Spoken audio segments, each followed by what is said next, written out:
9 August শুক্রবার Chittagong press club চত্বরে চট্টগ্রামের বৈষম্য বিরোধী সাংবাদিক ঐক্যের উদ্যোগে মানববন্ধন ও বিক্ষোভ কর্মসূচি অনুষ্ঠিত হয়। বেলা ৩টায় চট্টগ্রামে প্রেস ক্লাবের অন্তর্বর্তীকালীন আহ্বায়ক কমিটির সদস্য সাইফুল ইসলাম শিল্পীর সভাপতিত্বে আরিয়ান লেলিন ও শিব্বির আহমেদের যৌথ সঞ্চালনায় মানববন্ধনে আহ্বায়ক কমিটির অন্যতম সদস্য আমিনুল ইসলাম ও কিরণ শর্মা অধিকার বঞ্চিত তৃণমূলের সাংবাদিকদের উদ্দেশ্যে দিক নির্দেশনামূলক বক্তব্য রাখেন।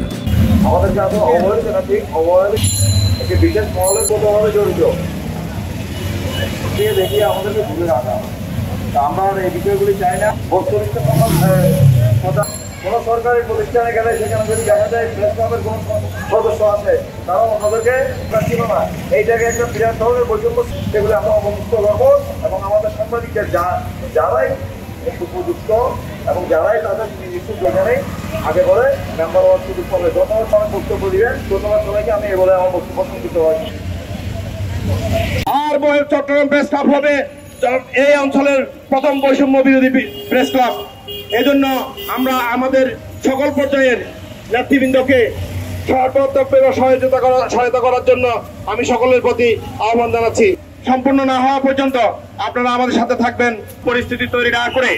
আমরা যেহেতু সাংবাদিক, জাতি আমাদের কাছে অনেক আশা রাখে। দালাল চক্র বলা যায় এটাকে, যারা দলকানা বলা হয়। আমাদের গণমাধ্যমের অধিকার হরণ করে রেখেছিল যারা, তাদের বিরুদ্ধে আজকে আমরা তাদের বিরুদ্ধেও নয়, যেটা আমরা বৈষম্য বিরোধী, যেটা সত্য, সাদাকে সাদা, কালোকে কালো করার অধিকার আদায়ের জন্য আজকে আমরা এখানে দাঁড়িয়েছি। আমরা দলমত নির্বিশেষে এই বৈষম্য যারা করেছে তাদেরকে আমরা তাদেরকে আমাদের কাছে আসার জন্য, আমরা সমন্বয় করার জন্য দূর দূরান্ত থেকে সকল সংবাদকর্মী, তৃণমূল থেকে আমাদের সংগঠনের অনেক নেতাকর্মী, সদস্যবৃন্দ, চট্টগ্রাম রিপোর্টার্স অ্যাসোসিয়েশনের এখানে উপস্থিত আছেন। আমি মুষ্টিময় সাংবাদিক আজকের এই প্রেস ক্লাবকে দখল করে তারা তাদের উদ্দেশ্যকে হাসিল করে যাচ্ছেন। প্রিয় বন্ধুগণ, তাই এই বৈষম্যহীনতার প্রতিবাদে আজকের এই মানববন্ধন করেও তাদের চুল দাড়ি পাকিয়েও তারা এই প্রেস ক্লাবের সদস্য হতে দেখতে পাবো। প্রিয় সকলে কাজ করে যেতে চাই।